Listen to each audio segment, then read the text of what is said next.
Next ఈశ్వరుడికి ఏం చేయాలో ఆ రోజు అక్కడ జరుగుతాయి. ఒక్క మాటలో చెప్పాలంటే కైలాసంలో ఉన్న ఈశ్వరుడు ఆ రోజు అక్కడ కూర్చోవాలంటే అంతలా చేస్తారన్నమాట. నా మొబైల్లో ఎన్ని వందల మంది కాంటాక్ట్స్ ఉన్నాయో అంతమందికి ఇన్విటేషన్స్ వెళ్తాయి. అందరూ అక్కడికి వస్తారు కుదిరిన వాళ్ళు. కొంతమంది అశ్రద్ధగా రాకపోతే వేరే విషయం. సరే, ఆ రోజున జరిగేది ఎలా ఉంటుందంటే ఈశ్వరుడికి జరిగే ఆరాధన మీకు ఇప్పుడు నేను పంచామృతాలు పళ్ళు అవన్నీ రాశాను కదా, ఇవన్నీ కూడా ఒక్కొక్కటి ఒక్కొక్క కింటా వాడతాను అక్కడ. నేను డ్రై ఫ్రూట్స్ ఉన్నాయి. జీడిపప్పు ఒక కింట, బాదం ఒక కింట, ఏ డ్రై ఫ్రూట్స్ ఎన్ని రకాలు ఉన్నాయి అన్ని కూడా ఒక్కొక్క కింట.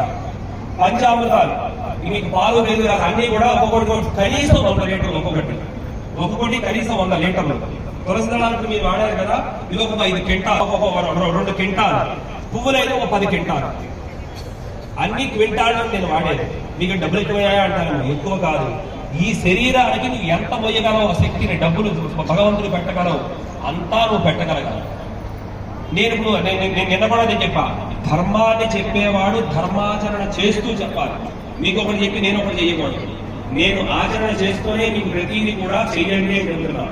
అలాగా ఈశ్వరుడి ఆ రోజు ఆరాధన జరుగుతుందన్నమాట. ఆ రోజు జరిగే ఆరాధనకి ఖచ్చితంగా కైలాసంలో ఉండే రుద్రుడు వచ్చి అక్కడ కూర్చుంటాడు. 2 క్వింటాల భస్మాభిషేకం జరుగుతుంది ఈశ్వరుడికి.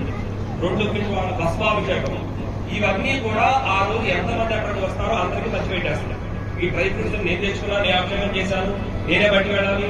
అభిషేకం చేసిన మొత్తం అందరికి వచ్చిన వాళ్ళని పంచిపెట్టి పంపించేస్తాం అన్నమాట. మహాప్రసాదం చేత అంత విశేషంగా కార్తీక మాసంలో జరుగుతుంది.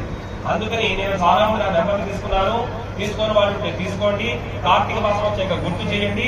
మీరందరూ కూడా ఆ కార్యక్రమానికి రావచ్చు. ఎన్ని వందల మంది వచ్చినా కూడా ఆహ్వానమే. ఇంటికి ఫైనల్ గా ఆ రోజు వనభోజనాలు ఉంటాయి. నా కాన్సెప్టే వనభోజనాలు. ఆ రోజు అక్కడ భోజనం దాదాపు 28 రకాల ఆధారంతో భోజనం ఉంటుంది అక్కడ. జనరల్ గా మనకి 10 భోజనాలు పెడితే